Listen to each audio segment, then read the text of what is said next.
Yeah, it's the Locker Room on YouTube. You know what it is. Let's get it. Hey, Locker Room. Yeah, we in the Locker Room. Texas talk. Yeah, you know what we about to do. Localize every angle's what we really do. We the source. We the pulse of the city too. Landlocked. Got the game in the headlock. Localize. All right, welcome to a special Saturday noon edition of the Locker Room on YouTube, number one source for Texans daily digital content. I'm Landry Locker. You can hear me Monday through Friday, 10 to 2 Central on Sports Radio 610, which is where Nick Caserio spoke earlier this week. And there's some people saying we might have a new Nick. I got my thoughts on that and what exactly do we mean by a new Nick? And would a new Nick be a bad thing? Would it be a good thing? We'll get into that. Subscribe, like, get in the comments. This is an interactive show. At Landry Locker on Twitter, at Landry Locker on Instagram. Odyssey app is where you can hear the radio show. And let's just go through everything that's happened this week. We've kind of had an interesting post-draft week in that the excitement is as high as I can remember it being. And there's been a lot of speculation. For the most part, there hasn't been too much nitpicking. I think people who were on board with waiting for a quarterback or on board or disappointed by Bryce Young not being the guy. At this point in the process, CJ Stroud, it's hard. It's almost impossible to root against CJ Stroud. Regardless of where you sit, regardless of where you stand, everybody wants what's best for the Texans. At least most people in this, unless you're from another squad, and if so, welcome, appreciate you. Everyone wants what's best, and in this situation, this is where CJ Stroud is going to thrive.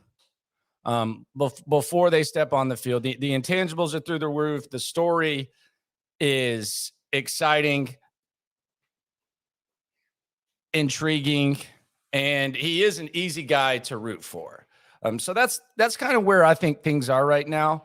We'll see what happens when they step on the field. I do think some stuff needs to be looked at through realistic lenses when it comes to what to expect from the young man and what to expect from some of the most prominent figures. But we'll get into that as the show goes on. But let's talk about this ESPN report. The Seifert report on ESPN.com. And this is what a lot of people have been talking about. I think a lot of people locally felt this was a somewhat accurate report. You can always nitpick and say, this part of a report was wrong or that part of a report was wrong. But the ESPN.com report basically said, and we'll just go through the meat of what was said, basically said that Anderson was the top-rated player on the Texans draft board for most of the offseason. It had a young Stroud and every other quarterback available. Cal did not demand a QB.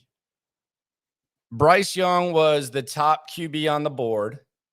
And this is really kind of the overall idea of it. Ultimately, sources said, according to Seifert, the Texans were concerned the Tennessee Titans would trade up from number 11 to 3 to draft Stroud. And if the Cardinals opted to keep the pick, Anderson would be the pick. So the Texans prevented the Tennessee Titans from getting CJ Stroud. They got their guy. And they said the Stroud camp didn't even know it was possible till right up to the last moment. And we'll hear from Nick Caserio, and he'll kind of confirm that on Sports Radio 610. So we'll hear that. Also talked about the hardball. And this is more of an opinion than a report. Anderson would have been the pick. It wasn't a secret. It wasn't a smokescreen. It was a conclusion of their efforts to find an answer to either question. And naturally, when fans hear stuff like this, you get defensive, but it's not necessarily a bad thing if this wasn't their first choice. A lot of times, the non-first choice ends up being the right choice. Sometimes it ends up being the wrong choice. So if the Texans pivoted and they adjusted and they executed a plan, then I don't think it's necessarily a bad thing.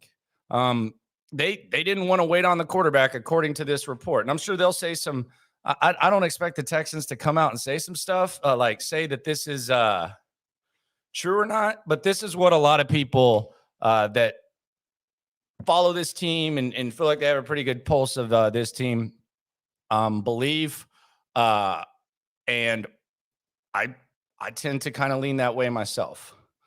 Patrick says Caserio glows when he talks about Anderson, has a more reserved tone when talking about Stroud. I think so too, but I think that's natural too. I think that comes with the position. You kind of want to channel expectations for quarterbacks because it's such a hard position to play. I would say it's a lot different playing quarterback in college to the NFL than, being an edge guy and coming in. There are differences no matter what. The game obviously kind of changes. But I think that's just that might just be kind of a quarterback thing. But you can tell that they love Will Anderson. Let's hear from Nick Caserio himself, and keep the comments going. We'll keep this rolling. This was Nick Caserio on Payne and Pendergast. This was Nick talking about when talks intensified. So when did you feel that this trade and this two-piece combo, if you will, was a possibility? Here's Nick Caserio on Sports Radio 610 in the Odyssey app. I would say really the week of the draft is where maybe those conversations started to gain a little bit more steam. And you're prepared for every scenario. You're prepared to pick at 2. You're prepared to pick at 12. If there's an opportunity to trade up from 12 to 2, if there's an opportunity to trade back from 2 to wherever, what's the cost associated with that? So we try to look at all those scenarios, and as you get a little bit closer to the draft in and of itself, that's where I'd say deals become a little bit more substantive.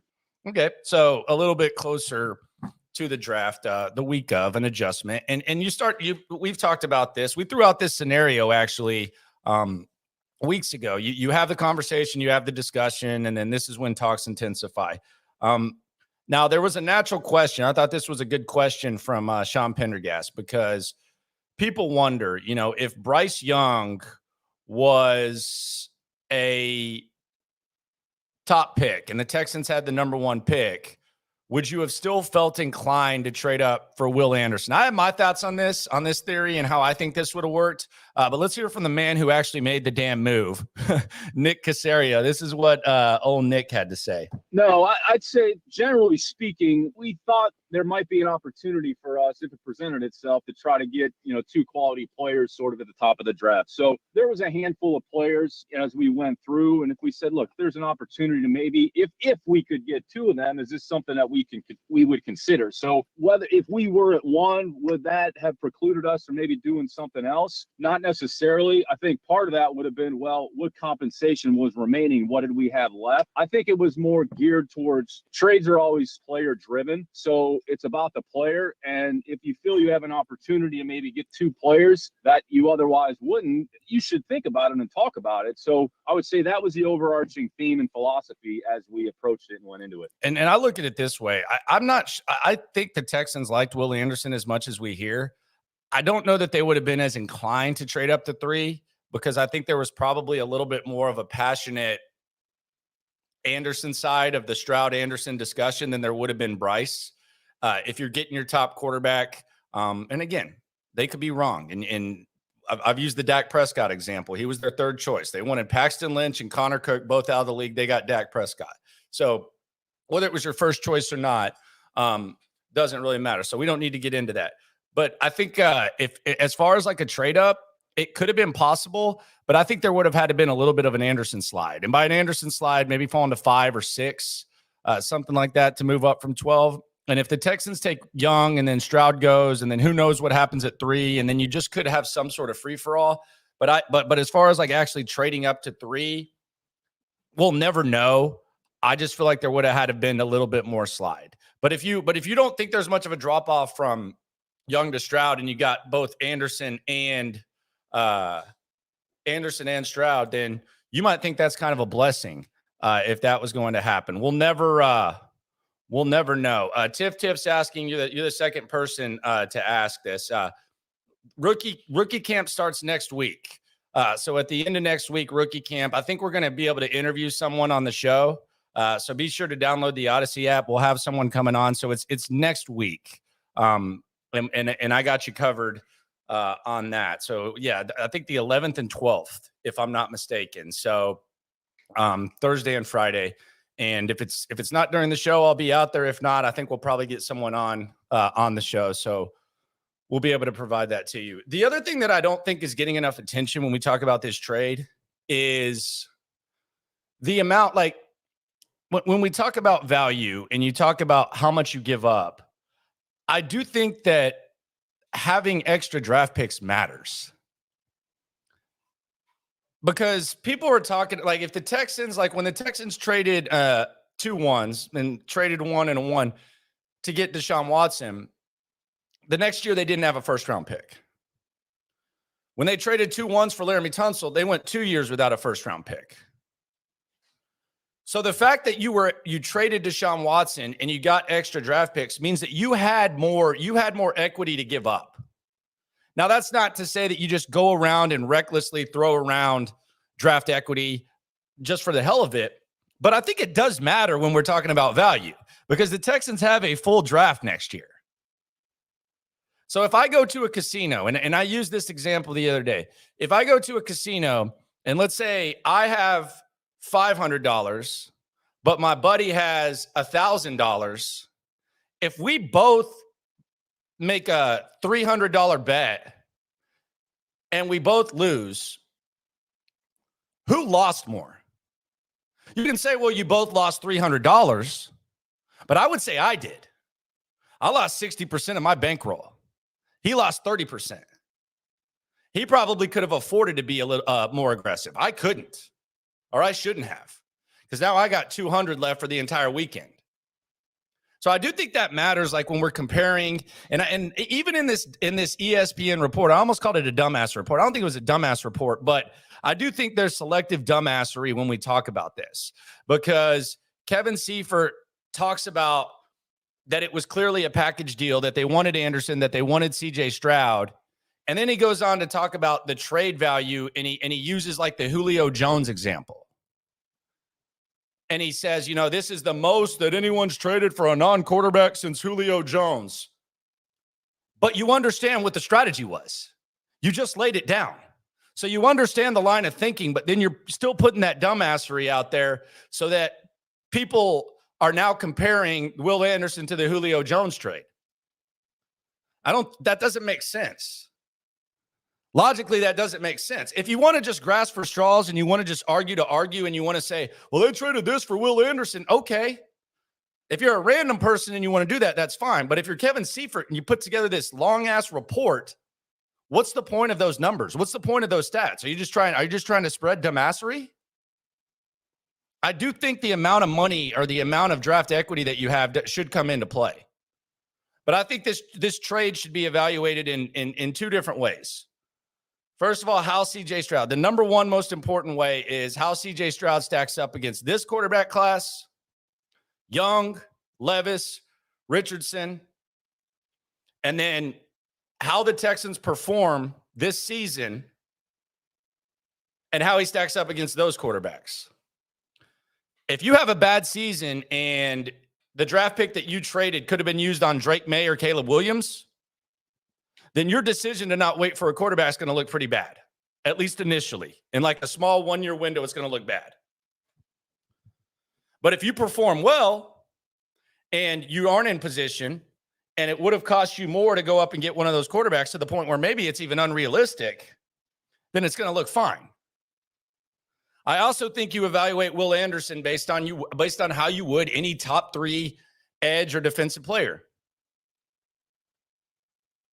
Aiden Hutchinson, Travon Walker, Clowney, etc. Like that's how you evaluate him. But to put together a report and talk about what the plan was and then say, well, they gave this up for this non-quarterback, it's selective dumbassery. I don't even know if dumbassery is a word, but I think it's appropriate. That's selective dumbassery.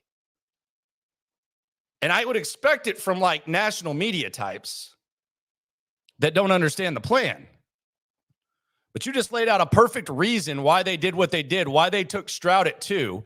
You acknowledge that they like Will Anderson better. And then you lay out, well, they didn't trade this. They traded as much as Julio Jones. That's stupid. That's dumb. What are we doing? I don't understand some of this stuff sometimes. It just doesn't really make a lot of sense to me. Subscribe, like, keep the comments coming. We'll get to them at the end of this. I don't understand how that line of thinking comes in. It's selective dumbassery. And I don't really understand it, but it happens. It's part of it. This was real cool from Nick Caserio. And I think sometimes there's like a New England mindset where you're keeping stuff secret that doesn't need to be kept secret because you're being so weird and so paranoid. It's like when the POS, person of service, Jack Easterby, at minicamp wouldn't show jersey numbers when they had 40 new players on the roster and you had the John McClain rip the roster thing. The selective weirdness of New England has always been pretty strange. And I think Caserio a lot of times is just guilty by association when it comes to that. And I'm sure there's some of those concepts that he likes, but there's like an over the top. And it's usually the blowhards who were kind of just like lingerers and hanger-oners who go somewhere else and try to implement that. But a lot of times they try to hide stuff that isn't really necessary. Instead of, giving the fans some sort of like, I guess, perspective on what's going on, some sort of transparency. You heard Cal and Hannah were in our studios, our Sports Radio 610 studios, and they were talking about being more transparent. I think Nick was pretty transparent when he just took us behind the scenes and told us what, I think you're going to like this, told us what happened in the trade. Here was what Nick Caserio, the POV and the play-by-play on Payne and Pendergast of how the trade went down, some behind-the-scenes stuff on how the NFL draft works, and what the process was like when the Texans made the trade with Arizona. For a TV-made event like the draft, they essentially tell you the first round, you can't turn your pick in until there's 5 minutes on the clock. So even at 2, we're sitting there and saying, all right, we knew we were going to pick at 2, but we had to wait 5 minutes. So there's really nothing we can do about it because the league tells us, well, you got to wait 5 minutes until you turn the pick in, because TVs usually ends up being behind by about 56 picks. So they don't want the picks turned in and then the information gets out. So made the pick at 2. And then as soon as we turn the pick in, as soon as they announce it, then the third pick is on the clock. So in that case, Arizona was on the clock. So at that time when Arizona was on the clock, Monty reached out and said, hey, are you guys in? He said, look, we're talking about it. Where are you at? And Monty and I had put some general parameters in place going into the draft. We had discussions Thursday afternoon, so we kind of had some general parameters. We were actually, I'd say some teams are inclined to maybe, well, would you do it before the draft? Some teams want to wait till they're on the clock. They were on the clock. They called. We had the parameters in place. We kind of went back and forth on some of the compensation. So it's Houston to Arizona. Are we agreeing on the terms? Both teams have to call the league, and then the league has to make sure the terms match up. So you're really not on the clock until the league gives you the green light. So we were on the phone. The shot clock's running down here while we're on the phone with the league. And then they finally said, all right, you guys are on the clock with the $1.30 or whatever it was. So while we were doing that, we all the picks are submitted electronically. So we had to make sure that we had it teed up. So as soon as we're on the clock, we could hit send, and then it was hang the phone up at the league, get the player on the phone. So all that happened, I would say, fairly quickly. So I think I can't remember exactly where we ended up, but it was close to a minute or under a minute where we actually announced the pick. Essentially, the draft was over Thursday night because we were basically out of the first round and essentially out of the second round there early on Friday. And that's right. And it was funny because I was at the draft party and kind of setting the scene. It was hilarious because typically you're not necessarily at the mercy when you're covering a draft. But, I mean, even if they pick early in the first round, if they still have potential to trade up, you're sitting around and you're wondering what's going on. And they won't speak till 11 on some nights, on some draft nights. But in this instance, with them trading what they traded, you got the alert on the phone from Texans PR, and it was, hey, Nick speaking at, I think it was 840 or 910. And so that's when you knew it was kind of done. So yeah, he is right. The draft was done, and they made that really, really clear. I just thought that was cool, play-by-play of the trade, how the NFL works, what's going on through the mindset. Also said they kind of have like someone telling them the time, but the groundwork was laid out there. Says, Landry, let's talk about the team, how good they are going to be instead of the draft. Okay, draft is over. Dude, it was last week, bro. Like, you have the GM exclusively talking about the draft, and you want to like preview how good the team's going to be 3 months from camp? Good Lord, sir. Glad you're not in charge of content. Come on, you know better than that, brother. Goodness gracious. Move on, guy. It's a draft, man. We're not even talking about it. Got controlling that type of stuff. But the draft is over. Nick Caserio had something else to say that was pretty interesting. Getting to know CJ Stroud. And that's kind of what my goal has been this week. When it comes to the approach of how to handle post-draft. We've gone through how CJ Stroud has handled failure. We've talked about kind of the path. We've talked about what he needs to work on. Getting to know CJ Stroud is something I think a lot of Texans fans have enjoyed it. Easy to root for, no matter how you feel about what type of player he's going to be. And I think it's been kind of a pleasant treat for the Texans, a healthy amount of innocence.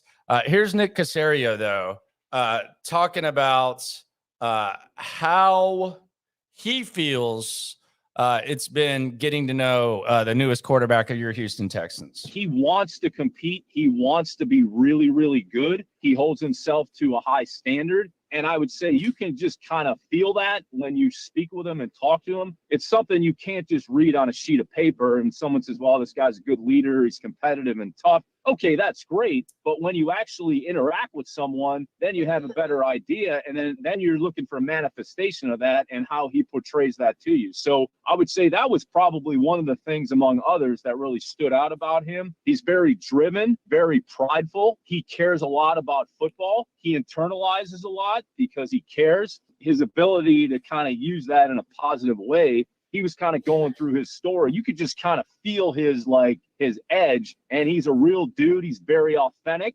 And quite frankly, that can, depending on who the person is, can maybe rub some people the wrong way, right? Like if you have a, external veneer where you're a little gruff, but that's not necessarily a bad thing. So CJ's a great person, loves his mom, loves his sister, very proud of what he's accomplished and overcome. And, I think he developed a lot of good relationship with a lot of different folks at Ohio State. Those are some of the things that really manifest themselves. And he started to put that together with the physical skills, understanding, and we've talked about this. He certainly has things that he can work on and improve, which all rookies and players do. We're excited to have him in the building here next week when the rookies arrive.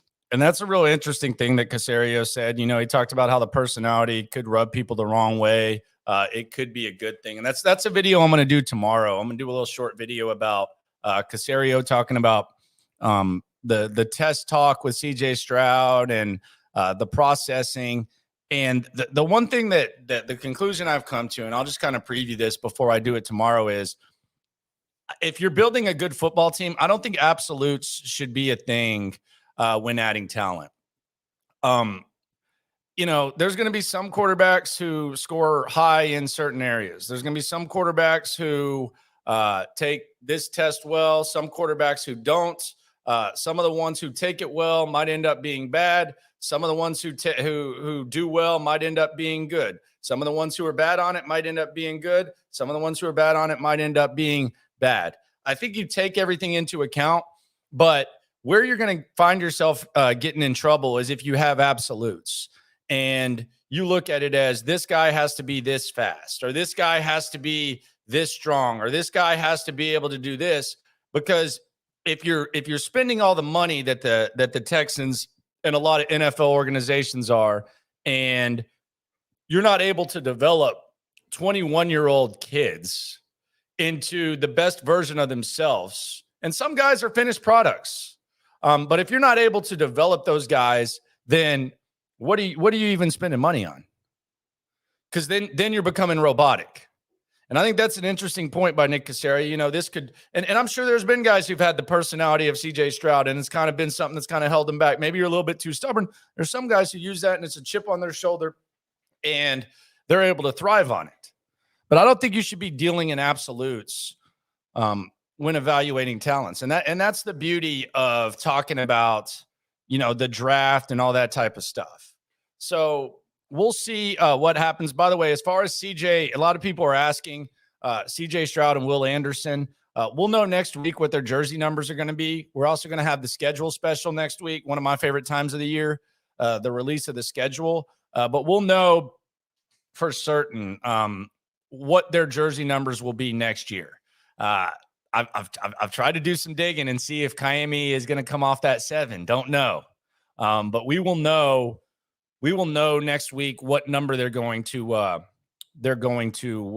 be wearing. And some people have already ordered the jerseys. They'll be shipped out as soon as they know the numbers. They might actually know, they're just not telling anyone. They've been pretty good at keeping secrets over there, if you haven't noticed.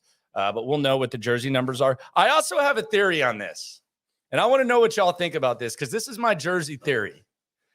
And if you just have 120, 130 to blow for a jersey, you don't have to listen to me. Lopez wasn't feeling this. Lopez can just go piss away $130.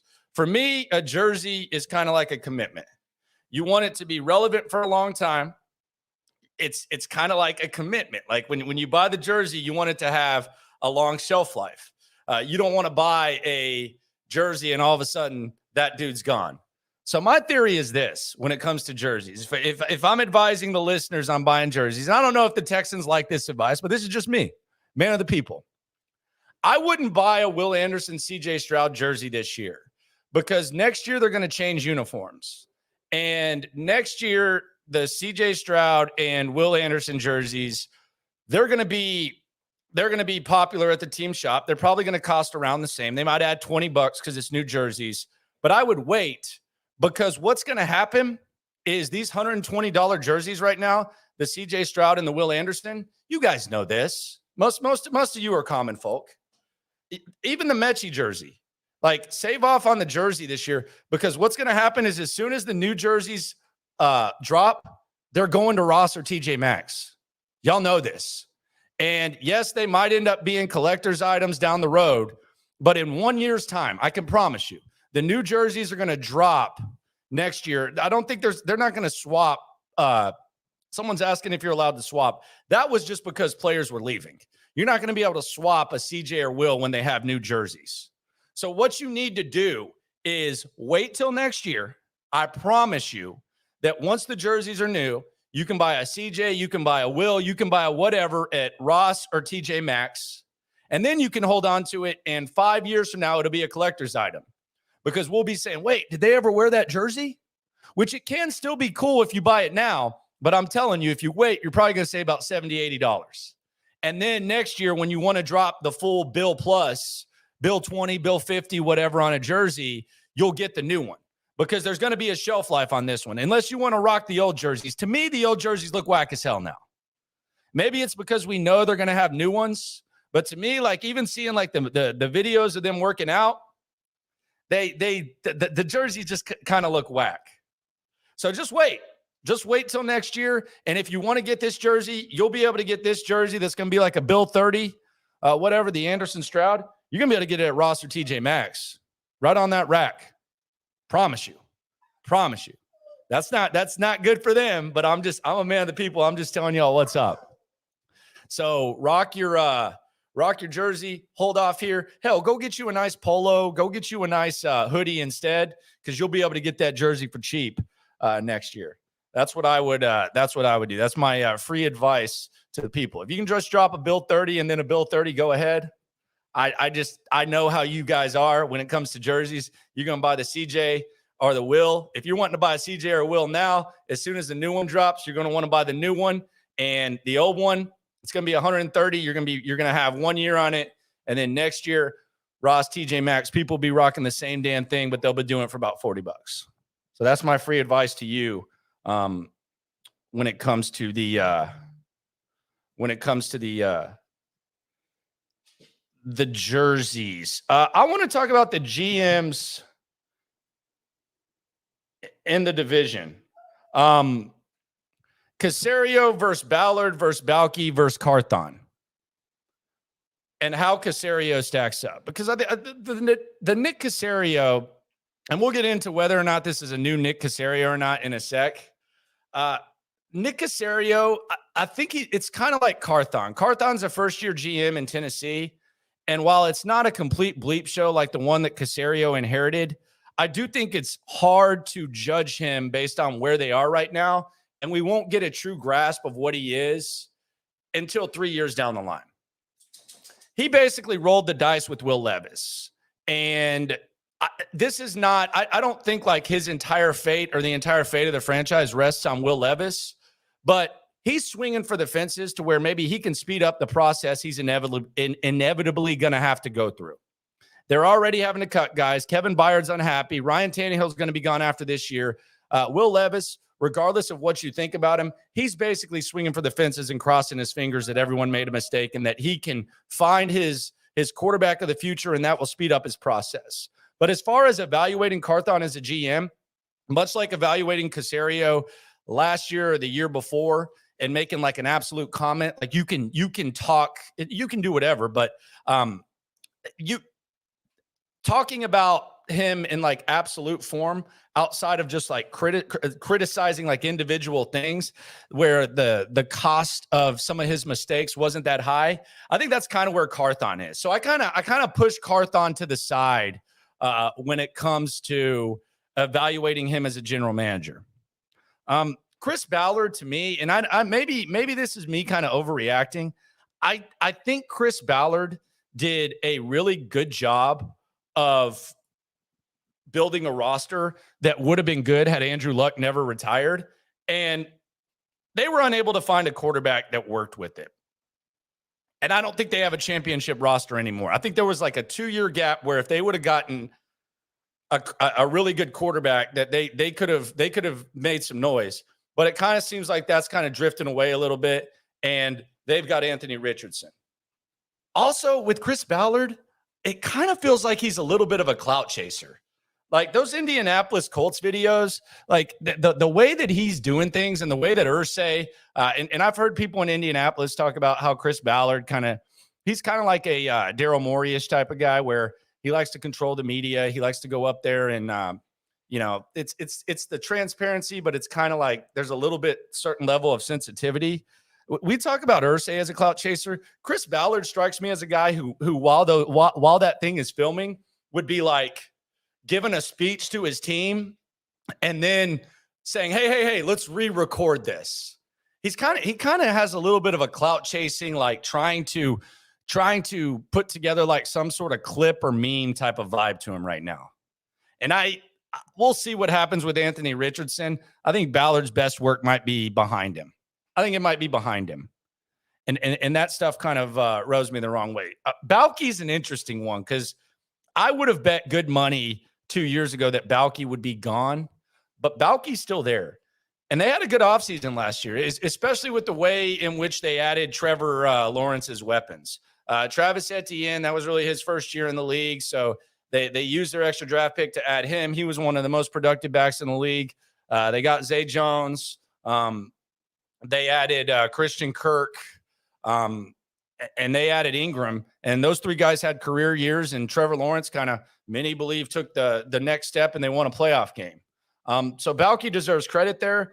Although I am intrigued to see, much like how Ballard was unable to get a quarterback, which is easier said than done. I am intrigued to see, like, if expectations go up in Jacksonville, how does Balky handle that type of pressure? And how does he handle things when he has to actually pay Trevor Lawrence?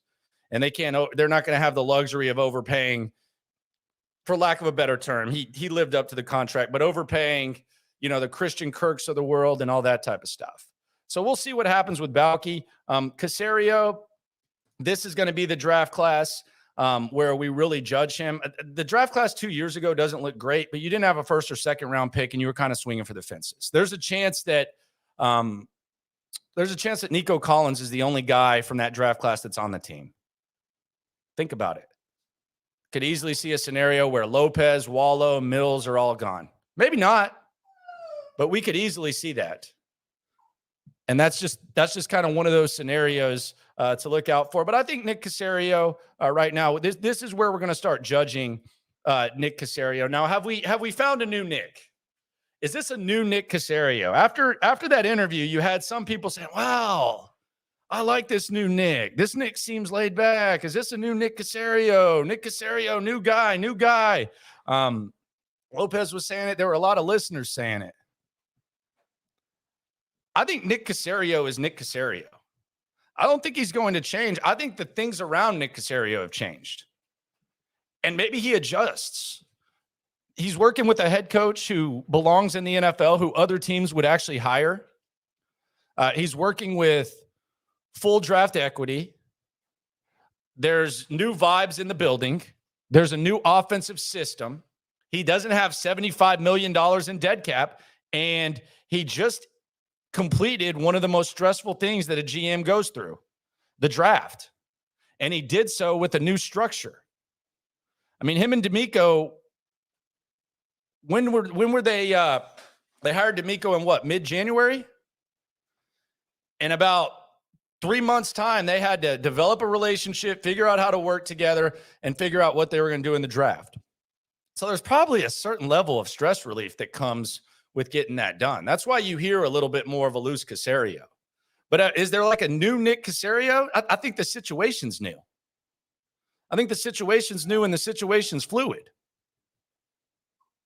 I mean, what are we going to judge Nick Caserio on? We're going to judge Nick Caserio on if Derek Stingley takes the next step, if Christian Harris takes the next step, if Kenyon Green looks like an actual NFL guard, if CJ Stroud looks like a competent quarterback, if Will Anderson looks like a guy that warrants being drafted in the top 3, how the receiving core looks, etc. That's it. It's a whole different evaluation. You know, I've heard people say, well, you know, he hired Lovie Smith and David Culley. Different situations. I've never really been critical of that. I do think he's fumbled some stuff, but this is just a different Nick Caserio situation. I don't think he's necessarily a new guy, although he did sound like Jim from American Pie after he got laid yesterday during the interview. So it did seem like there was like some sort of stress relief. I think most of you know what American Pie is. Not sure. Sometimes I feel like I'm aging myself. McLovin. He had McLovin swag yesterday. He's probably happy he got that done. So props to Nick Caserio. We'll see what happens. I don't know if we have like a completely new Nick Caserio. The biggest factor, though, is Bobby Slowick. What is Bobby Slowick going to be? I'm intrigued by what Bobby Slowick's going to be, but I will say this, and this is something that I'm going to grade Bobby Slowick on somewhat of a curve, because much like we graded Nick Caserio last year, or the last couple of years, and by we, I mean me, with the understanding that there was dead cap, there was limited ability to acquire talent. Bobby Slowick on offense, Bobby Slowick doesn't have what Kyle Shanahan has in San Francisco. He doesn't have what Mike McDaniel had when he left San Francisco and went to the Miami Dolphins. He doesn't have what Kevin O'Connell had, who's kind of from that McVay-Shanahan pipeline when he went to Minnesota. So I think we got to grade him. We got to look at what they got, which is probably one of the thinnest wide receiving cores in the league. And it's really a short-term plan at wide receiver. Outside of Mechie, Tank Dell, and Nico, a lot of these guys could be one and done. Although Robert Woods has a 2-year deal. O'Connell had the best wide receiver in the NFL, and he had Dalvin Cook, and he had Kirk Cousins. Mike McDaniel went to Miami. He did a great job with Tua. So there's a lot of credit for that. But he did have Jalen Waddle and Tyreek Hill. Shanahan has Deebo Samuel, McCaffrey, Juszczyk, Kittle, Ayuk. Now, he does a hell of a job getting the most out of those guys. I don't know that those guys are doing what they're doing anywhere else. It's not like they're just plug and play. the way that he's used Juszczyk, the way that he uses Debo, the way he uses those guys, he deserves a lot of credit for. But Bobby Slowick's not working with those guys. So I would kind of channel and tame my expectations of Bobby Slowick and lay out realistically what you want. Because when I hear, well, look what Shanahan does and look what McDaniel does and look what these other guys do, let's just take into account what they had to work with. And let's also take into account he's never done this before. And that's the same thing with DeMeco. That's kind of the growing pains with DeMeco. Time management, fourth down decision-making. Does he want to call plays? There's going to be a lot of growing pains. But the good thing about these growing pains is you feel like you're at least going to be in this for a while with DeMeco. You feel like you're going to be in this for a little bit with CJ, at least. And you're going to be in this with Slowick for a few years. So the growing pains are to be expected. But as far as like Bobby Slowick coming in here and looking like a genius, just channel the expectations. If they have a middle of the road / top half of the league offense, I think that's good. You might not have Debo Samuel, but if you can use some of these guys and maximize their skills like Shanahan does with Debo, that's good. But don't have that. The one thing I think you do have that's elite is I think Dalton Schultz is a good passing tight end. That's going to be about, how he and CJ develop chemistry. But I would channel the expectations for Bobby, and let's see how he works. Space Age 713. I'm curious what free agents you think we should add to the roster. I don't necessarily think they need to add anything right now. I think they've improved the roster, and there'll be opportunities to add some talent. There's a lot of areas where they could add talent, but I don't have like specific names. There could be some cuts closer to camp, and there could be some cuts during camp where we have that. But as far as like a specific list, I don't have like a specific list of guys. I don't have like a dream list for them. What do I expect out of Burke? Not much. I don't know. Honestly, that's the defensive coordinator. I wasn't really worried about it because you had DeMeco. We'll see. I expect Burke to be a good resource to DeMeco, and I expect Burke to be maybe a little bit better than he was in Miami. But much like if they had hired, like if the Texans had hired Shane Steichen or the Texans had hired Mike Kafka, as far as the expectations that I would have had for the OC, I don't know. Do whatever those guys tell you. DeMeco's a defensive coach. So I don't have like a huge expectation for Matt Burke. Just fundamentally sound. I think Keener says it well. Fundamentally sound ball from all positions in a simple scheme that allows the coaching staff to build for next year. And that's another thing we're going to learn about the coaching staff.